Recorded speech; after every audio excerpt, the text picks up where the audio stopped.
Good evening students. मेरे इस channel रसायन राहुल में आप सबका स्वागत है। आज हम केमिकल काइनेटिक्स का पार्ट फर्स्ट स्टार्ट करेंगे, जिसमें हम chemical reactions, type of chemical reaction, rate of chemical reaction, average rate and instantaneous rate, measurement of rate of reaction by plotting a graph, ये सारे टॉपिक हम डिस्कस करेंगे। तो चलिए स्टार्ट करते हैं हम। केमिकल रिएक्शन, देखिए कोई भी केमिकल रिएक्शंस के तीन एस्पेक्ट्स होते हैं।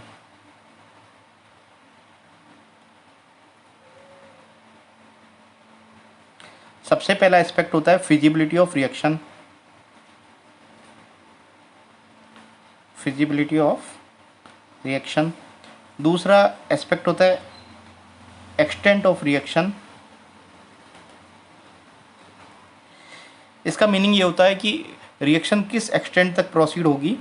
ये वैल्यू जो है हमको Kc की वैल्यू से हमको पता चलती है, रेट कांस्टेंट से। और फिजिबिलिटी ऑफ रिएक्शन का मीनिंग होता है कि ये कोई भी रिएक्शन जो है वो एक्चुअल में पॉसिबल है या नहीं। रिएक्शन तभी पॉसिबल होती है जब डेल्टा जी की वैल्यू 0 से कम होती है, या डेल्टा जी की वैल्यू हम कहेंगे कि नेगेटिव में होती है, तभी रिएक्शन आपकी पॉसिबल होती है। नेक्स्ट है speed of reaction, speed of chemical reaction. तो देखिए स्पीड ऑफ केमिकल रिएक्शन का मीनिंग होता है how fast a chemical reaction occur.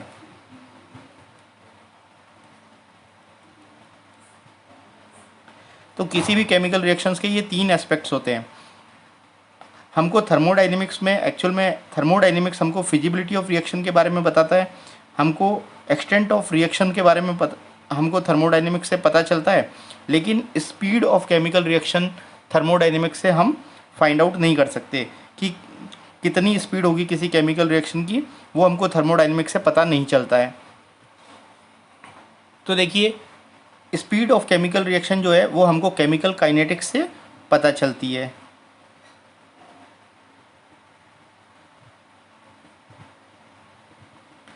तो केमिकल काइनेटिक्स में हम क्या करते हैं कि एक्चुअल में ये केमिकल काइनेटिक्स जो है वो रेट ऑफ रिएक्शन को डील करती है, रेट ऑफ रिएक्शन को डील करती है, और उस रेट को कौन कौन से फैक्टर इन्फ्लुएंस करते हैं। तो फैक्टर्स इन्फ्लुएंसिंग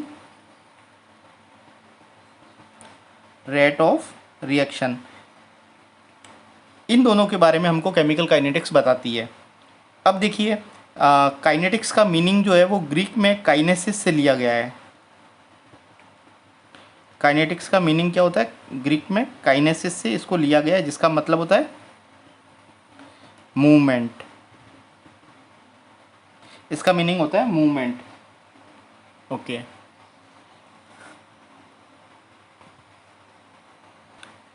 अब देखिए एक एग्जांपल से हम इस चीज़ को समझते हैं। तो हम एग्जांपल लेते हैं कि एक डायमंड जो है, डायमंड का एक्चुअल में क्या होता है कि कन्वर्जन ग्रेफाइट में हो जाता है। ये आपको कौन बताता है कि डायमंड ग्रेफाइट में कन्वर्ट होता है? ये थर्मोडायनेमिक्स बताती है। लेकिन ये कन्वर्जन इतना स्लो होता है कि आप कोई भी बोल सकते हैं कि डायमंड जो है वो एक्चुअल में ग्रेफाइट में कन्वर्ट होता ही नहीं है, क्योंकि ये मतलब extremely slow rate of reaction होती है, बहुत ही स्लो रेट होती है इसकी रिएक्शन की। तो हम यहाँ पे कह सकते हैं डायमंड इज फॉर एवर। लेकिन थर्मोडायनेमिक्स से आपको ये पता चलता है कि ये डायमंड जो है वो ग्रेफाइट में चेंज होता है, लेकिन किस रेट से चेंज होता है वो थर्मोडायनेमिक्स नहीं बताता है। तो काइनेटिक्स हमको क्या क्या काइनेटिक्स से हमको क्या क्या पता चलता है? देखिए काइनेटिक्स एक्चुअल में एक तो स्पीड ऑफ रिएक्शन के बारे में बताती है, किसी भी केमिकल रिएक्शन की कितनी स्पीड है, और कंडीशंस के बारे में बताती है। कंडीशन जैसे कि वो कंडीशन जो रेट ऑफ रिएक्शन को अल्टर करते हैं, वो सारी कंडीशन जो है वो एक्चुअल में हम काइनेटिक्स में पढ़ते हैं। दूसरा है मैकेनिज्म ऑफ रिएक्शन।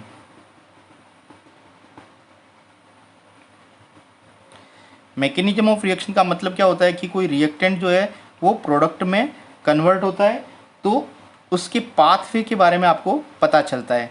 तो रिएक्टेंट से प्रोडक्ट में कन्वर्जन का पाथवे क्या होता है, मैकेनिज्म के वो मैकेनिज्म के हम अंडर में पढ़ते हैं। तो ये काइनेटिक्स जो है हमको 3 चीज़ों के बारे में काइनेटिक्स से पता चलता है। एक तो कि स्पीड ऑफ रिएक्शन कैसी है, रिएक्शन की जो रेट ऑफ रिएक्शन है वो किस किस कंडीशन पे डिपेंड करती है, और रिएक्शन की मैकेनिज्म क्या है। देखिए अभी हम पढ़ते हैं केमिकल रिएक्शन के बारे में।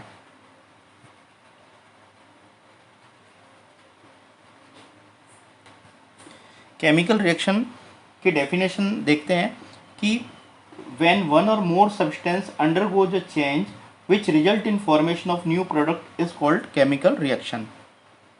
When one or more substance undergo a change which result in formation of a new product is called chemical reaction. तो देखिए हम यहाँ पे अब टाइप ऑफ केमिकल रिएक्शन की बात करते हैं। ये तो डेफिनेशन हो गई types of chemical reaction.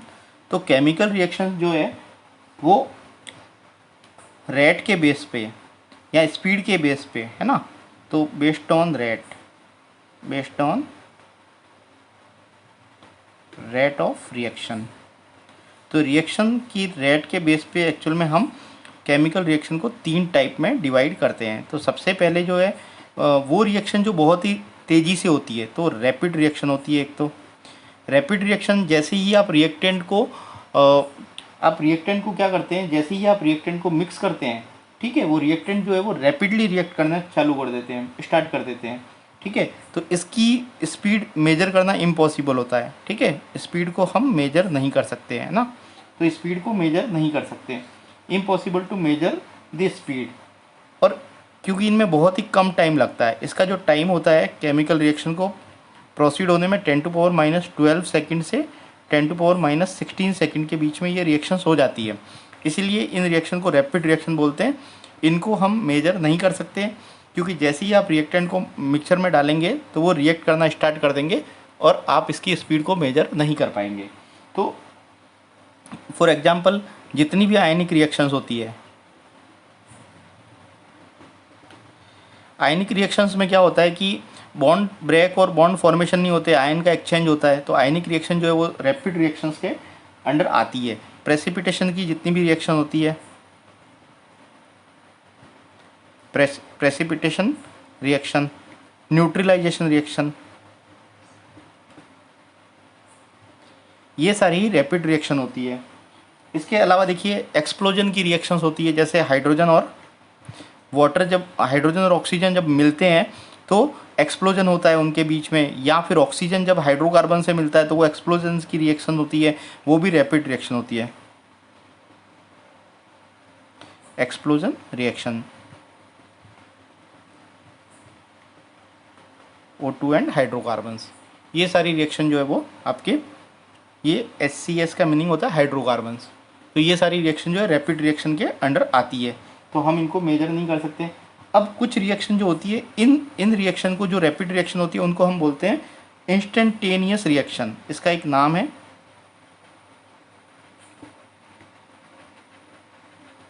Instantaneous reactions. अब हम बात करते हैं कुछ रिएक्शन जो होती है वो एक्सट्रीमली स्लो स्पीड से चलती है।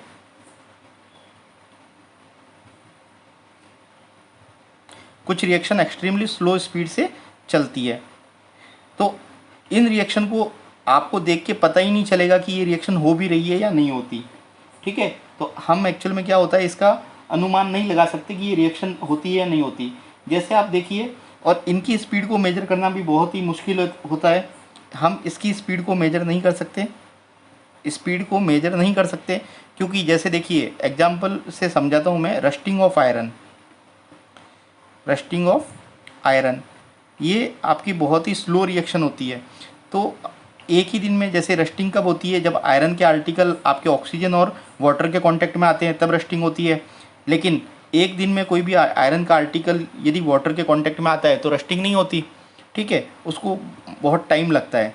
तो यहाँ पे आप मतलब पता नहीं लगा सकते कि रिएक्शन जो है वो किस स्पीड से हो रही है, क्योंकि ये बहुत ही स्लो रेट से चलती है, तो हम इसकी भी स्पीड का पता नहीं लगा सकते। तो इसको हम बोलते हैं एक्सट्रीमली स्लो रिएक्शंस, है ना। तो यहाँ पे इस केमिकल रिएक्शन का नाम दिया गया है एक्सट्रीमली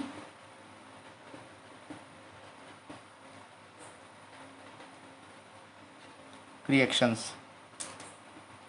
एक थर्ड टाइप होता है रिएक्शन का,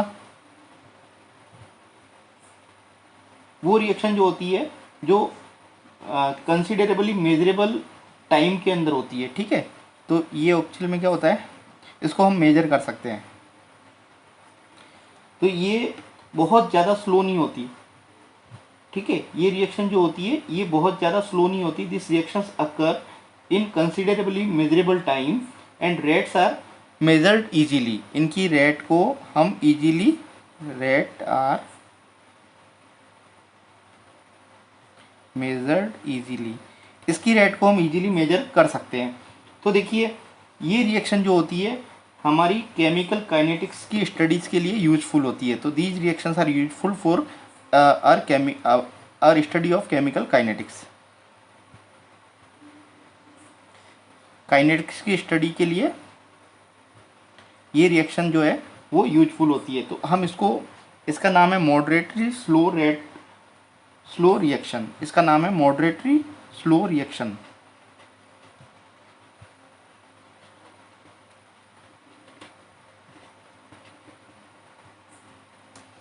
जैसे देखिए इसके example, inversion of cane sugar. Cane sugar क्या होता है, सुक्रोज होता है। तो सुक्रोज का जो हाइड्रोलाइसिस करते हैं तो आपको फ्रक्टोज और ग्लूकोज मिलता है, ठीक है। तो देखिए सुक्रोज वाटर के कांटेक्ट में आने से हाइड्रोलाइसिस होता है और आपको क्या मिलता है, ग्लूकोज और फ्रक्टोज ऑब्टेंड होता है। तो ये रिएक्शन जो है वो आपकी मॉडरेटरी स्लो रिएक्शन होती है। एक और रिएक्शन है डीकम्पोजिशन ऑफ नाइट्रोजन पेंटाऑक्साइड। तो ये नाइट्रोजन पेंटाऑक्साइड है, इसका जो डीकम्पोजिशन होता है तो उससे क्या बनता है, आपके नाइट्रोजन डाइऑक्साइड फॉर्म होता है और ऑक्सीजन फॉर्म होती है। ये भी रिएक्शन जो होती है वो मॉडरेटरी स्लो रेट की रिएक्शन होती है। ये अपनी केमिकल काइनेटिक्स की स्टडीज़ के लिए यूजफुल होती है। तो ये हो गए तीनों टाइप केमिकल रिएक्शन के। अब देखिए depends on the number of step, two types की रिएक्शन होती है, ठीक है। तो यहाँ पे हम दो टाइप की और केमिकल रिएक्शंस के बारे में बात करते हैं, टाइप्स ऑफ केमिकल रिएक्शंस। तो ये टाइप जो है वो एक्चुअल में क्या होता है, नंबर ऑफ स्टेप के ऊपर बेस होता है कि कोई केमिकल रिएक्शन कितने स्टेप्स में होती है। तो उसको हम दो टाइप में बांटते हैं। एक तो होता है आपकी रिएक्शन एलिमेंट्री रिएक्शन होती है, एलिमेंट्री रिएक्शंस होती है। दूसरी रिएक्शंस होती है उसको हम कॉम्प्लेक्स रिएक्शन बोलते हैं। तो जो एलिमेंट्री रिएक्शन होती है वो सिंगल स्टेप में कंप्लीट होती है, तो कंप्लीट इन वन स्टेप। जो कॉम्प्लेक्स रिएक्शन होती है वो एक्चुअल में सीक्वेंस ऑफ स्टेप में कंप्लीट होती है, तो मोर देन 2 और 3 स्टेप ये कंप्लीट होती है।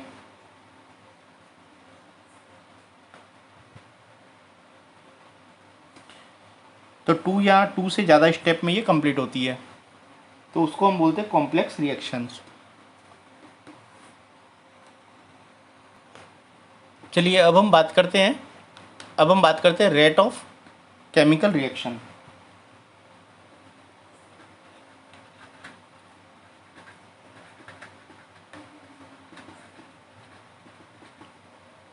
देखिए रेट के मीनिंग से आपको पता है कि मतलब हम जब ऑटोमोबाइल की स्पीड को हम देखते हैं कि आप देखिए किसी भी ऑटोमोबाइल या फिर आपकी कार की स्पीड जो होती है उसको हम कैसे फाइंड आउट करते हैं कि आपकी जो कार है वो एक्चुअल में एक पर्टिकुलर टाइम पीरियड के अंदर कितनी डिस्टेंस कवर करती है, उसको हम क्या बोलते हैं, उसी को हम रेट बोलते हैं, ठीक है। तो कितनी पोजीशन चेंज करती है कितने टाइम पीरियड में, तो आप उसको स्पीड या वेलोसिटी बोलते हैं। तो स्पीड क्या होती है किसी ऑटोमोबाइल की, V upon T, sorry D upon T, ठीक है, distance covered by automobile upon time taken, तो उसी को हम स्पीड बोलते हैं। तो ये जो है एक्चुअल में इसी को हम रेट बोलते हैं। तो वैसे का वैसा आपके कोई केमिकल रिएक्शन में क्या होता है कि कॉन्सेंट्रेशन में किसी टाइम पीरियड के अंदर कॉन्सेंट्रेशन में कितनी चेंज होती है, ठीक है, तो उसको हम एक्चुअल में रेट ऑफ रिएक्शन वही होती है कि किसी भी टाइम पीरियड में कॉन्सेंट्रेशन में कितना चेंज आता है। तो रेट ऑफ केमिकल रिएक्शंस को हम एक्चुअल में स्पीड की वे में भी हम उसको मेजर कर सकते हैं कि आपका कितना रिएक्टेंट जो है वो प्रोडक्ट में कन्वर्ट होता है, ठीक है, तो एक पर्टिकुलर टाइम में, ठीक है, तो उसको हम बोलते हैं रेट ऑफ केमिकल रिएक्शन। तो इसको हम ऐसे बोलते हैं the change in any one of the reactant और प्रोडक्ट पर यूनिट टाइम, तो यही उसकी रेट होती है, the change in any one of the reactant और प्रोडक्ट पर यूनिट टाइम, इसको हम क्या बोलते हैं, रेट। अब देखिए एक हम केमिकल रिएक्शन लेते हैं, हाइपोथेटिकल रिएक्शन लेते हैं, ठीक है, तो एक रिएक्शन का एग्जांपल लेके इसको समझते हैं रेट ऑफ रिएक्शन को। तो देखिए एक रिएक्शन में ये R आपका प्रोडक्ट है, रिएक्टेंट है, और ये P प्रोडक्ट में कन्वर्ट हो रहा है। तो आपने स्टार्टिंग में क्या किया, R का 1 मोल लिया और 1 मोल ये प्रोडक्ट में कन्वर्ट हुआ। अब देखिए रेट ऑफ रिएक्शन को कैसे एक्सप्रेस करेंगे, रेट ऑफ रिएक्शन को हम दो टाइप से एक्सप्रेस कर सकते हैं। सबसे पहला हम कैसे एक्सप्रेस करेंगे रेट ऑफ रिएक्शन को,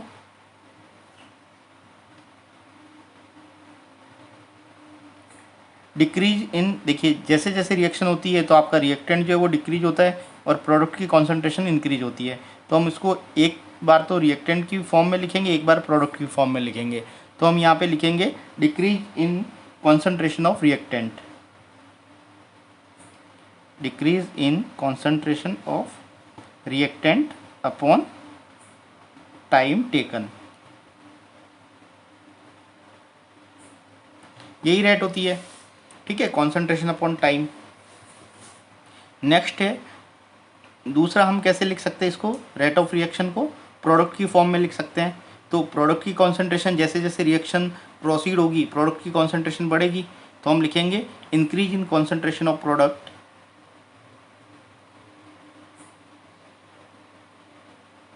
अपॉन टाइम टेकन।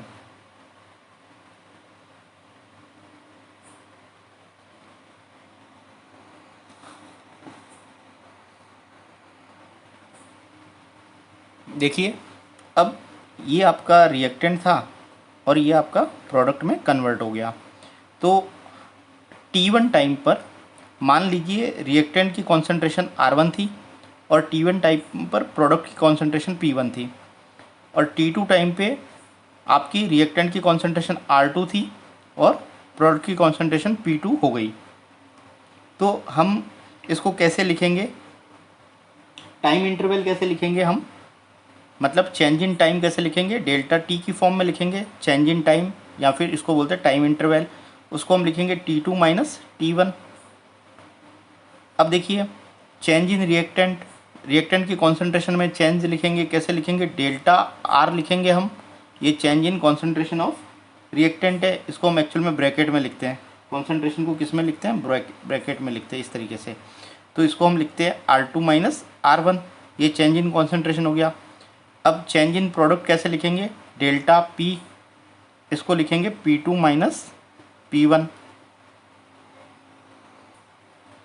देखिए ये जो है कॉन्सेंट्रेशन को हम कैसे लिखते हैं, ब्रैकेट में लिखते हैं, तो यहाँ पे आप ब्रैकेट बना के ही लिखेंगे इसको। अब देखिए ये ब्रैकेट क्या शो करते हैं, ये ब्रैकेट जो है वो आपके मोलर कॉन्सेंट्रेशन को शो करते हैं, ठीक है, यहाँ पे मैं लिख देता हूँ मोलर कॉन्सेंट्रेशन, और इसकी यूनिट क्या होती है, मोल पर लीटर, यूनिट होती है मोल पर लीटर। अब देखिए यहाँ पे डेल्टा R और डेल्टा P क्या है, डेल्टा R क्या है कि change in concentration delta T time में, ठीक है, change in concentration of reactant in delta T time में, है ना, और आपका change in concentration of product delta T time में, है ना। तो इस तरीके से इसको हम लिखते हैं। तो अब देखिए रेट ऑफ रिएक्शन को कैसे लिखेंगे, दो टाइप से, फिर उसको लिखेंगे हम रेट ऑफ रिएक्शन। कैसे लिखेंगे हम, यहाँ पे माइनस का साइन लिखेंगे, जब हम रिएक्टेंट की बात करते हैं तो वहाँ पे माइनस का साइन लिखेंगे। तो रेट क्या होती है, आपकी कॉन्सेंट्रेशन में चेंज अपॉन टाइम इंटरवल। तो चेंज इन कॉन्सेंट्रेशन क्या हो जाएगा आपका, एक बार तो हम रिएक्टेंट की फॉर्म में लिखेंगे delta R upon delta T, ठीक है। और ये माइनस साइन क्यों यूज़ किया हमने, क्योंकि एक्चुअल में जब रिएक्शन प्रोसीड होती है तो रिएक्टेंट की कॉन्सेंट्रेशन कम होती जाती है, इसलिए हम यहाँ पे नेगेटिव साइन का यूज़ करते हैं, ठीक है। ये एक्चुअल में क्या करता है, मतलब साइन ये शो करता है कि रिएक्टेंट की कॉन्सेंट्रेशन कम होती जाती है। अब देखिए दूसरा, हम प्रोडक्ट की कॉन्सेंट्रेशन की फॉर्म में बात करेंगे, तो प्रोडक्ट की कॉन्सेंट्रेशन बढ़ती है तो हम प्लस साइन यूज़ कर सकते हैं या फिर नहीं भी कर सकते। तो यहाँ पे हम कैसे लिखेंगे, change in concentration of product upon time interval. तो टाइम इंटरवल डेल्टा टी होगा। ये जो रेट ऑफ रिएक्शन होती है वो एवरेज रेट ऑफ रिएक्शन है। कैसी है, एवरेज रेट ऑफ रिएक्शन।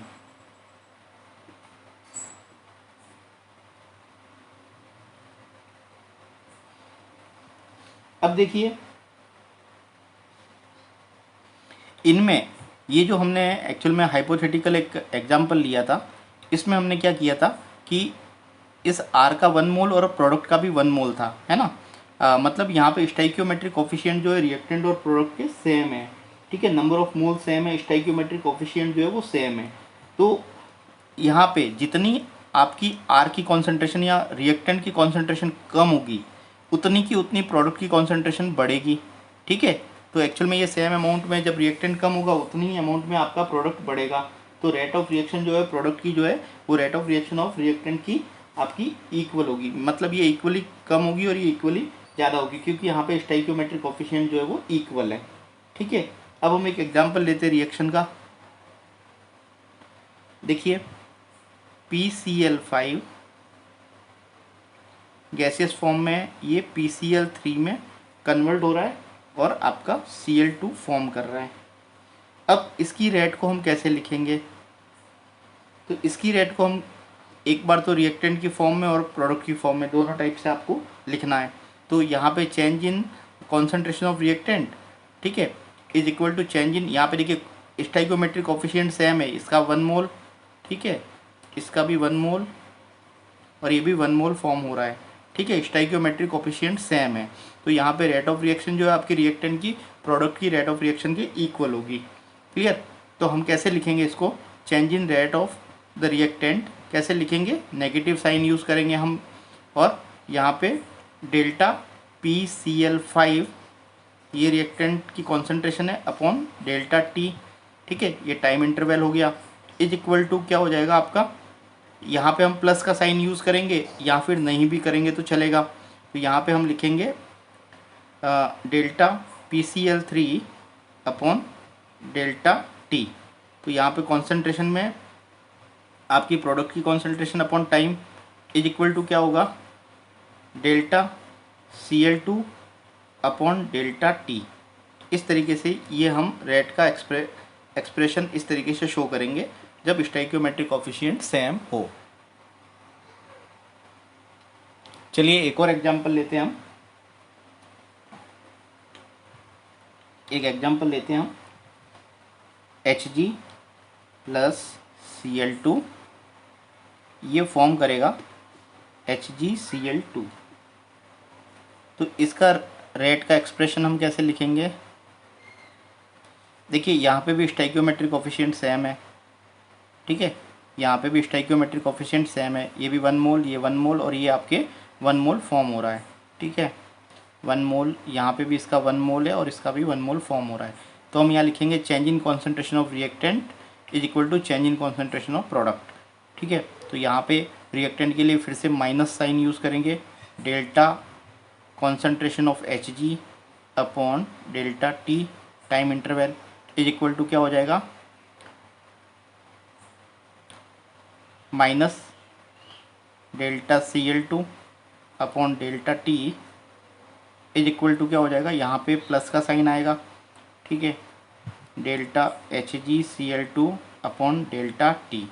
तो चेंज इन कॉन्सेंट्रेशन यहाँ पे प्रोडक्ट का आपको हमेशा प्लस में लिखना है और रिएक्टेंट का आपको माइनस में लिखना है। तो ये रेट एक्सप्रेशन हो गया। अभी हम उस रिएक्शन की बात करते हैं जिसमें स्टाइकियोमेट्रिक कोफिशिएंट जो है डिफरेंट होते हैं, ठीक है। तो हम वो एग्जांपल लेके चीज़ को समझते हैं। देखिए एक मैं हाइपोथेटिकल आपको सिचुएशन बता रहा हूँ, एक रिएक्शन दे रहा हूँ, A प्लस बी ये रिएक्ट करके आपके प्रोडक्ट फॉर्म कर रही है 2C, ठीक है। तो यहाँ पे देखिए A का 1 मोल रिएक्ट कर रहा है, B का भी 1 मोल रिएक्ट कर रहा है, लेकिन C के जो है वो 2 मोल फॉर्म हो रहे हैं। मीनिंग ये है कि इस रिएक्शन का स्टाइकियोमेट्रिक कोफिशिएंट सेम नहीं है। अभी तक हमने जो बात की थी उसमें स्टाइकियोमेट्रिक कोफिशिएंट सेम थे। तो यहाँ पे इस चीज़ को समझते हैं कि ये रिएक्टेंट जो है वो जब रिएक्शन प्रोसीड होती है तो रिएक्टेंट क्या होते हैं, डिसअपीयर होते हैं, और प्रोडक्ट जो है वो अपीयर होते हैं, ठीक है। तो यहाँ पे disappearance of A is equal to disappearance of B, मतलब इसकी रेट ऑफ डिसअपीयरेंस A की डिसअपीयरेंस की B की रेट की इक्वल होती है, क्योंकि 1 मोल ये रिएक्ट कर रहे हैं, इक्वल नंबर में है, तो इसकी डिसअपीयरेंस की रेट इसकी डिसअपीयरेंस की रेट के इक्वल होती है। लेकिन जो आपका प्रोडक्ट है वो ट्वाइस में अपीयर हो रहा है, तो इसकी जो अपीयरेंस की रेट होगी वो ट्वाइस ऑफ A और B होगी, है ना। तो हम इसको कैसे लिख सकते हैं कि तो यहाँ पे डिसअपीयरेंस ऑफ A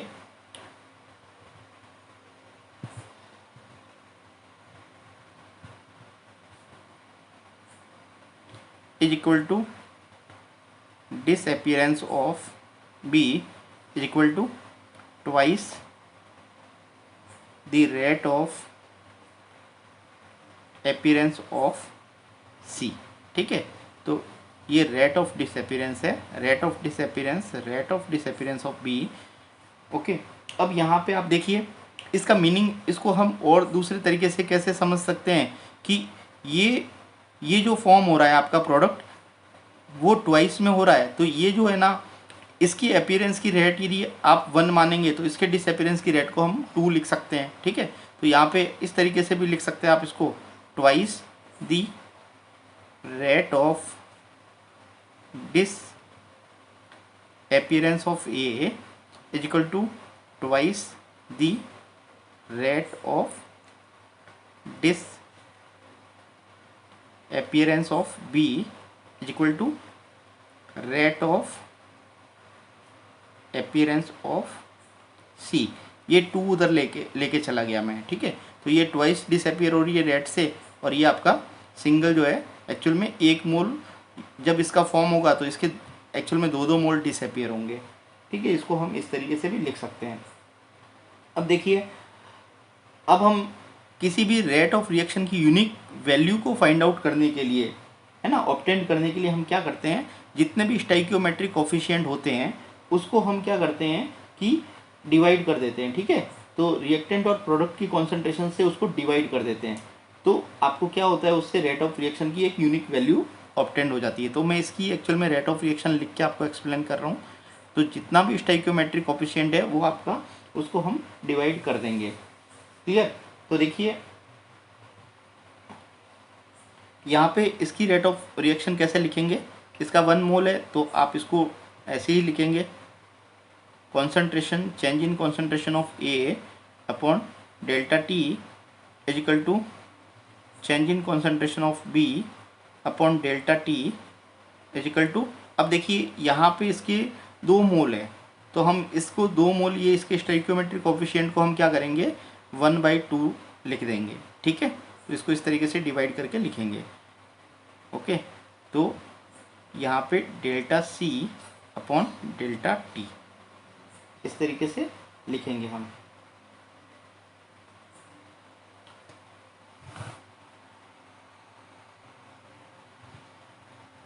देखिए इस चीज़ को हम एक एग्जांपल से समझते हैं। तो एक एग्जांपल मैं लेके आपको रेट एक्सप्रेशन समझाता हूँ।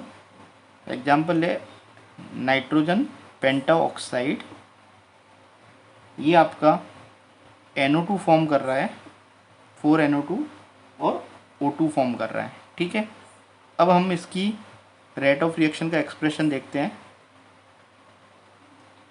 तो देखिए यहाँ पे N2O5 के 2 मोल डिसअपियर हो रहे हैं और NO2 के 4 मोल अपीयर हो रहे हैं और O2 के 1 मोल अपीयर हो रहा है। तो हम क्या करेंगे, ये जितने भी मोल्स है, जितने भी स्टोइकियोमेट्रिक कोफिशिएंट है, उसको हम डिवाइड कर देंगे, ठीक है। तो यहाँ पे लिखेंगे डिसअपियरेंस ऑफ N2O5, तो कॉन्सेंट्रेशन ऑफ N2O5 इस तरीके से, तो 1/2 लिखेंगे पहले, ठीक है, divided by delta T is equal to क्या हो जाएगा, यहाँ पे प्लस का साइन आएगा, प्लस का साइन लिखिए मत लिखिए चलेगा, 1/4 delta NO2 upon delta T is equal to, यहाँ पे इसका एक ही मोल है तो उसको हम डायरेक्ट लिखेंगे delta O2 upon delta T.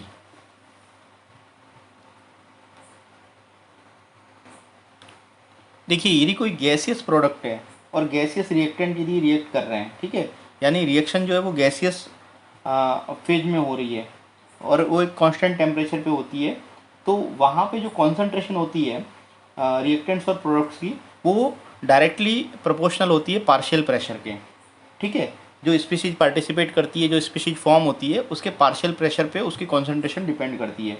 तो रेट जो होती है उसको हम एक्सप्रेस कैसे करेंगे, रेट ऑफ रिएक्शन को हम एक्चुअल में चेंज इन पार्शियल प्रेशर की फॉर्म में एक्सप्रेस करेंगे गैसियस प्रोडक्ट के लिए। चलिए अभी हम पढ़ते हैं average rate and instantaneous rate.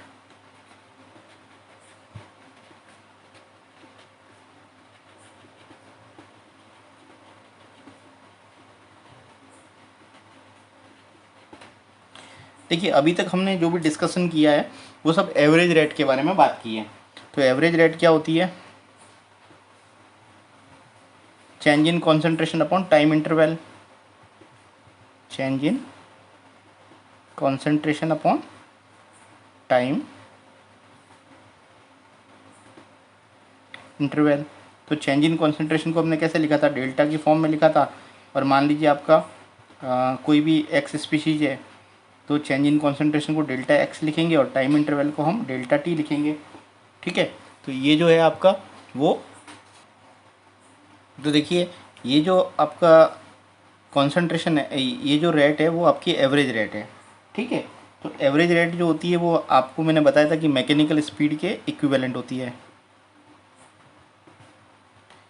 Mechanical speed हम कैसे निकालते हैं, डिस्टेंस अपॉन टाइम से,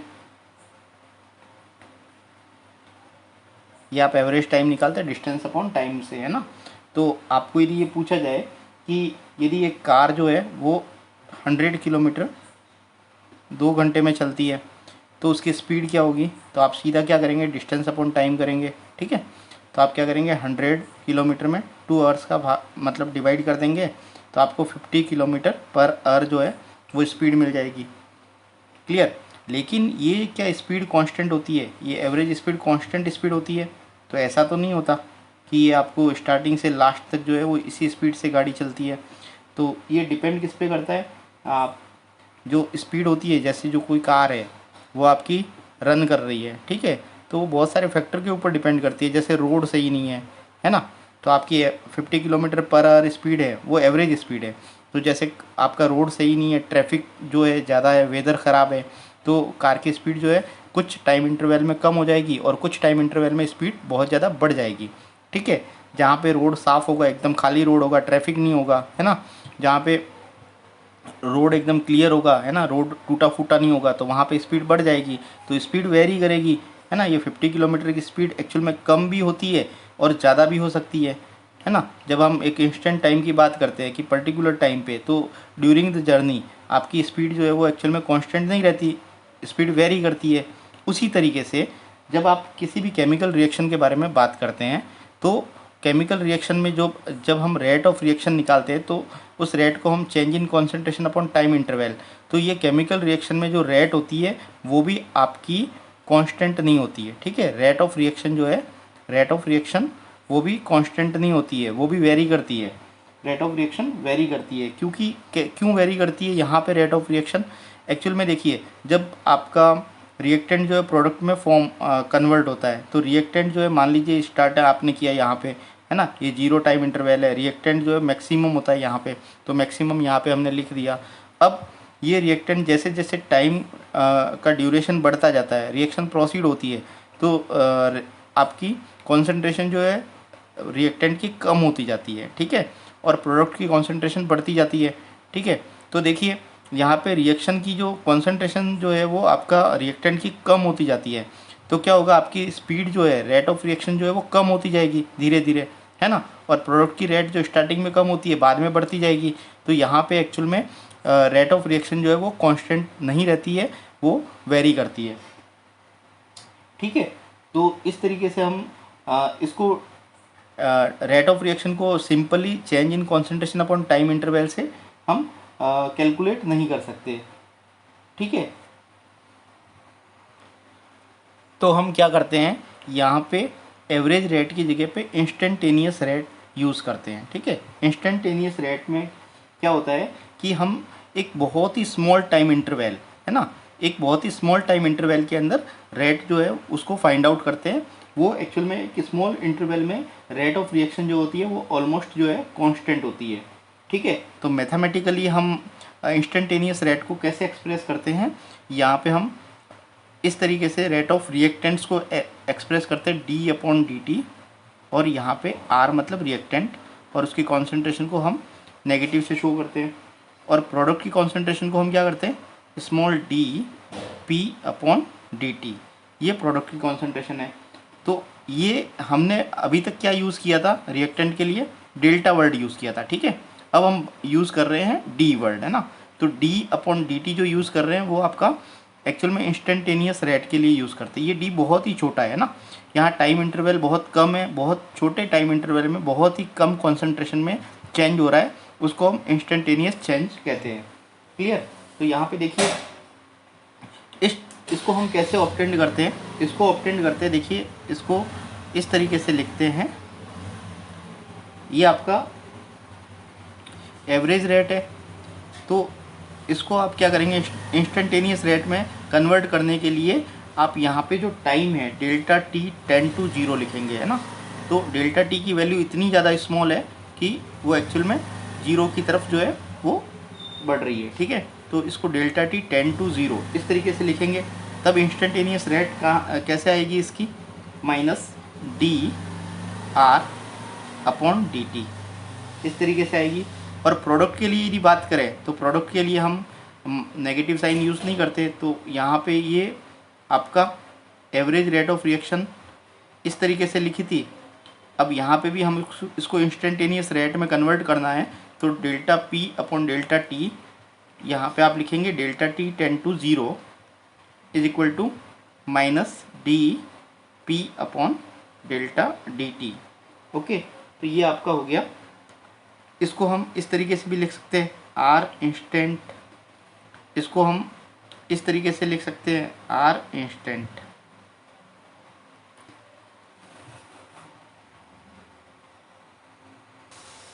चलिए अब एक एग्जांपल से समझते हैं इंस्टेंटेनियस रेट जो है, एक रिएक्शन देके मैं उसको उसका एक्सप्रेशन एक्सप्लेन करता हूँ। तो ये रिएक्शन अपने पास में है N2 + 3H2, ये फॉर्म करता है अमोनिया 2NH3। अब इसको हम इंस्टेंटेनियस रेट एक्सप्रेशन कैसे लिखेंगे इसका, तो देखिए हम लिखते हैं, ये रिएक्टेंट से ये प्रोडक्ट है, तो रिएक्टेंट के लिए नेगेटिव साइन यूज़ करेंगे, D N2 upon D T, क्योंकि इसका एक ही मोल है, इज इक्वल टू क्या हो जाएगा, इसके 3 मोल है तो इसको हम 1/3 लिखेंगे, D H2 upon D T, यहाँ पर भी नेगेटिव साइन आएगा, इज इक्वल टू यहाँ पे पॉजिटिव साइन आएगा, ये आपका 1/2 हो जाएगा, D NH3 upon D T, इस तरीके से लिखेंगे।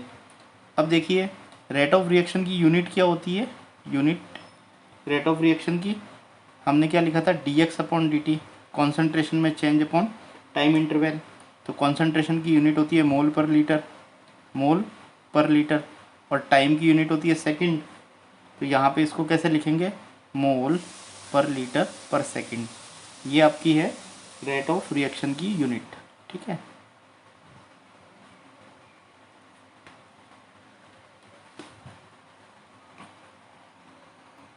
देखिए अभी आपके पास एक क्वेश्चंस है जो जिसमें क्या है, अमोनिया और ऑक्सीजन रिएक्ट कर रहे हैं हाई टेम्परेचर पे, ठीक है। Ammonia and oxygen react at high temperature. तो ये रिएक्शन है 4NH3 प्लस 5O2, ये फॉर्म कर रहे हैं 4NO प्लस 6H2O। अब आपको यहाँ पे गिवन क्या है इस रिएक्शन इस क्वेश्चंस में, rate of formation of NO, इसकी वैल्यू दे रखी है 3 नाइट्रोजन ऑक्साइड की वैल्यू दे रखी है 3.6 इंटू 10⁻³ मोल पर लीटर पर सेकेंड। अब आपको कैलकुलेट क्या करना है यहाँ पे, rate of disappearance of ammonia first, और दूसरा आपको कैलकुलेट करना है rate of appearance of water. तो देखिए इसको कैसे करेंगे, तो हम सबसे पहले इसका रेट एक्सप्रेशन लिखेंगे, ठीक है। तो रेट का एक्सप्रेशन देखिए आप, इसको सॉल्व करते हैं अपन। तो रेट का एक्सप्रेशन कैसे लिखेंगे, -1/4 dNH3 अपॉन dt, ठीक है, इजिकल टू -5O2 है तो 1/5 लिखेंगे dO2 अपॉन dt। ये तो हो गया रिएक्टेंट। अब प्रोडक्ट की बात कर रहे हैं, प्रोडक्ट का नाइट्रोजन ऑक्साइड कितना बन रहा है 4, तो 1/4 लिखेंगे इसको DNO अपॉन dt। फिर वाटर कितना फॉर्म हो रहा है उसको लिखेंगे 6 से, तो 1/6 लिखेंगे 1/6 DH2O अपॉन dt। अब आपसे क्या पूछा है, यहाँ rate of formation of NO दे रखी है, rate of disappearance of ammonia ये आपसे पूछा है। तो rate of disappearance of ammonia ये है और rate of formation of NO ये है, ठीक है। तो देखिए इसको मैं इस तरीके से लिखता हूँ,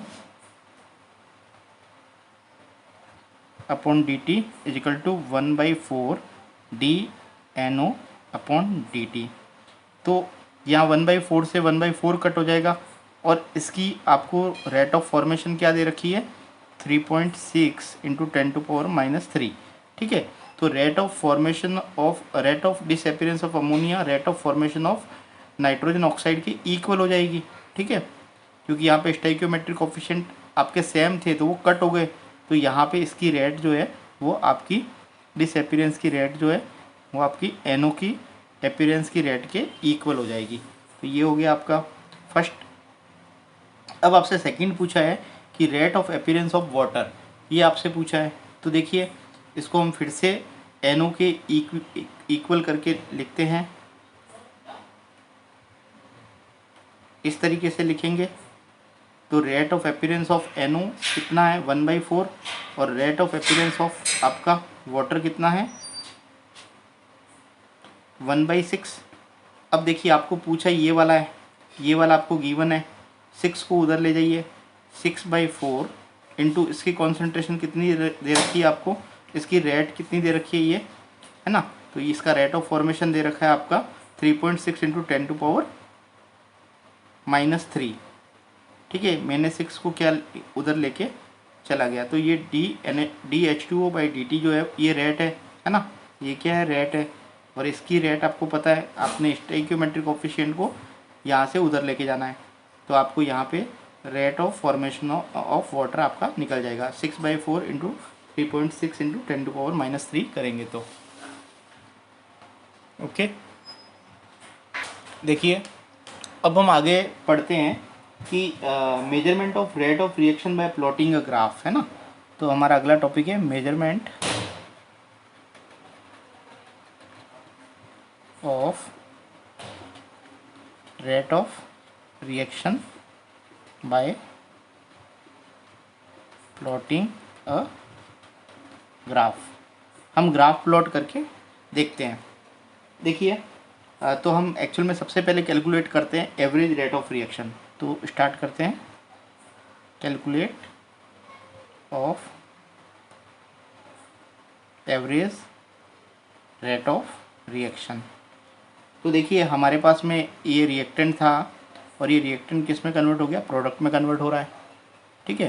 तो हमने यहाँ पे T1 टाइम पे रिएक्टेंट माना था R1 और प्रोडक्ट माना था आपका P1, ठीक है। तो T2 टाइम में ये रिएक्टेंट जो है वो R2 हो गया और प्रोडक्ट P2 हो गया। क्लियर। तो यहाँ पे देखिए हम कॉन्सेंट्रेशन और टाइम के बीच में हम ग्राफ प्लॉट करते हैं। तो यहाँ पे कॉन्सेंट्रेशन और टाइम के बीच में एक ग्राफ प्लॉट करते हैं। तो देखिए यहाँ पे हम कॉन्सेंट्रेशन और टाइम के बीच में ग्राफ प्लॉट करते हैं। तो देखिए जैसे जैसे रिएक्शन प्रोसीड होती जाती है रिएक्टेंट की कॉन्सेंट्रेशन कम होती जाती है, ठीक है। तो यहाँ पे हम क्या करेंगे, इस तरीके से शो करेंगे। ये 0 टाइम इंटरवल पे आपके रिएक्टेंट जो है वो R है, उसकी कॉन्सेंट्रेशन मैक्सिमम है। अब जैसे जैसे ये आपकी रिएक्शन होती जाएगी कॉन्सेंट्रेशन कम होती जाएगी, तो आप इस तरीके से इसको शो करेंगे। क्लियर। अब देखिए आपको पूछा है कि T1 टाइम पे कॉन्सेंट्रेशन R1 हो जाती है। तो सपोज कीजिए ये T1 टाइम है, इस T1 टाइम पे कॉन्सेंट्रेशन यहाँ पे ये R1 है। क्लियर। और T2 टाइम पे कॉन्सेंट्रेशन कितनी हो जाती है, T2 टाइम पे कॉन्सेंट्रेशन कम होके R2 हो जाती है। तो इसको इस तरीके से R2 शो करेंगे। तो देखिए यहाँ से मैं इसको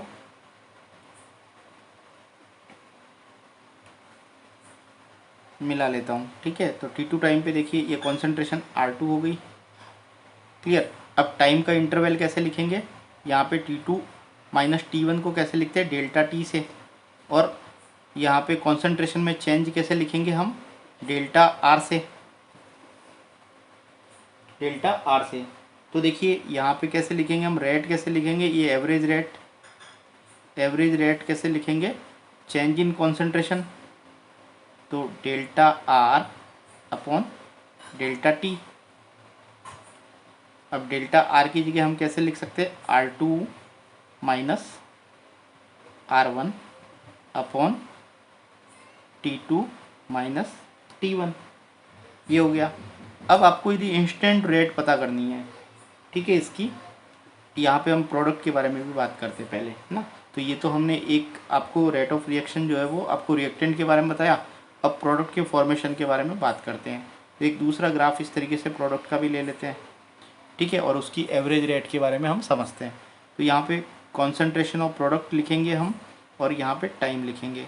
तो देखिए प्रोडक्ट जो है वो 0 टाइम इंटरवल पे प्रोडक्ट जो है वो 0 था, कुछ भी प्रोडक्ट फॉर्मेशन नहीं हुआ था जब टाइम 0 था, क्योंकि उस समय रिएक्टेंट मैक्सिमम था। अब जब रिएक्शन स्टार्ट हुई तो क्या होगा, आपका जैसे जैसे टाइम ड्यूरेशन बढ़ेगा वैसे वैसे प्रोडक्ट का फॉर्मेशन बढ़ेगा। तो इस तरीके से इसको टाइम का ड्यूरेशन बढ़ने पे प्रोडक्ट का फॉर्मेशन बढ़ता जाएगा।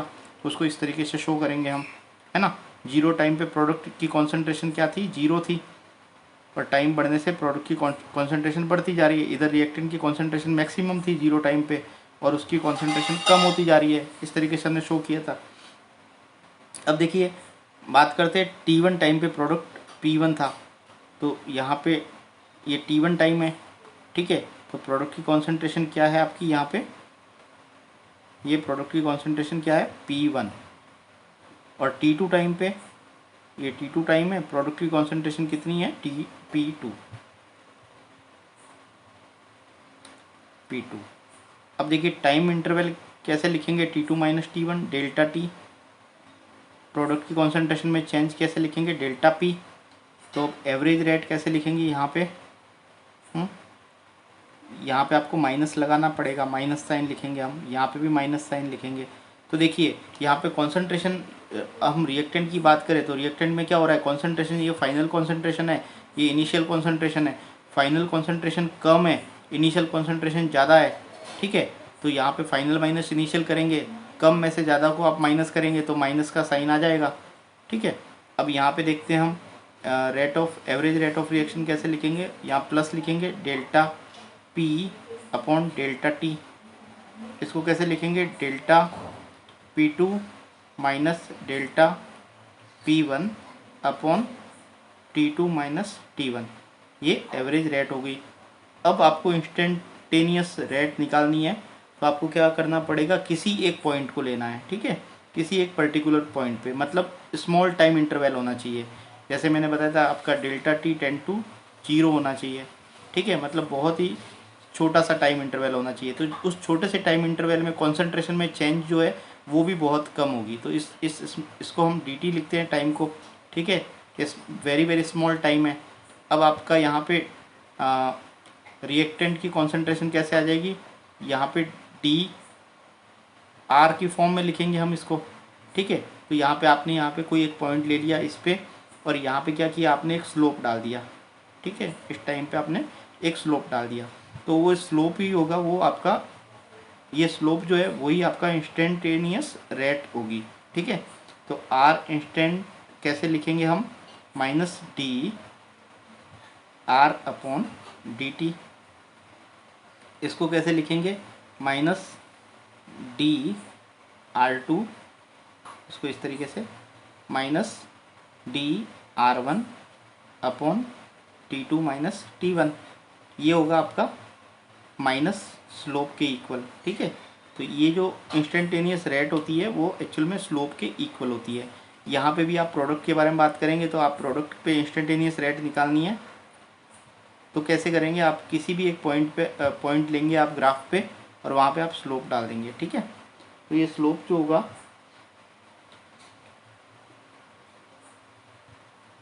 ये आप यहाँ पे इस तरीके से स्लोप डाल देंगे, ठीक है। तो ये जो एक्चुअल में ये कॉन्सेंट्रेशन में चेंज डीपी होगा, और ये टाइम इंटरवल में चेंज डी होगा। यहाँ पे कॉन्सेंट्रेशन में चेंज जो है वो D R small D R, और टाइम में डी टी, इस तरीके से चेंज होता है, ठीक है। तो यहाँ पे कैसे लिखेंगे हम, D P upon D T. इसको कैसे लिखेंगे, D P two minus D P one upon T two minus T one. इसकी वैल्यू किसके इक्वल होगी, स्लोप की। तो इंस्टेंटेनियस रेट की वैल्यू जो है वो स्लोप के इक्वल होती है। और यहाँ पे रेट ऑफ रिएक्शन जो है वो कांस्टेंट नहीं होता, ठीक है। रेट ऑफ रिएक्शन जो है वो चेंज होता रहता है, क्योंकि यहाँ पे रिएक्टेंट और प्रोडक्ट की कॉन्सेंट्रेशन चेंज होती रहती है, इसलिए आपका रेट ऑफ रिएक्शन हमेशा चेंज होता रहेगा। तो देखिए यहाँ पे स्टार्टिंग में रेट ऑफ रिएक्शन ज़्यादा होता है, क्योंकि स्टार्टिंग में रिएक्टेंट की कॉन्सेंट्रेशन ज़्यादा होती है, ठीक है। तो चेंजिंग जो है कॉन्सेंट्रेशन में चेंज ज़्यादा होगा, और जैसे जैसे आपकी जब रिएक्शन जब कंप्लीशन की तरफ जाएगी तो रेट स्लो हो जाती है, क्योंकि वहाँ पे रिएक्टेंट जो है वो बहुत ज़्यादा प्रोडक्ट में कन्वर्ट हो चुका होता है ना। तो वहाँ पे बहुत ही कम रिएक्टेंट बचता है, तो रेट ऑफ रिएक्शन जो है वो जैसे कंप्लीशन की तरफ जाएगी, नियर कंप्लीशन की तरफ जाएगी, तो क्या होगा, रेट ऑफ रिएक्शन स्लो हो जाती है, ठीक है। इसलिए हम कह सकते हैं कि रेट ऑफ रिएक्शन जो है वो आपकी कांस्टेंट नहीं होती है, वो एक्चुअल में क्या होती है, चेंज होती रहती है। तो आज के लिए इतना ही। आपको ये मेरा चैनल, मेरे वीडियोस पसंद आए हो तो मेरा चैनल लाइक कीजिए और चैनल को सब्सक्राइब कीजिए। Thank you.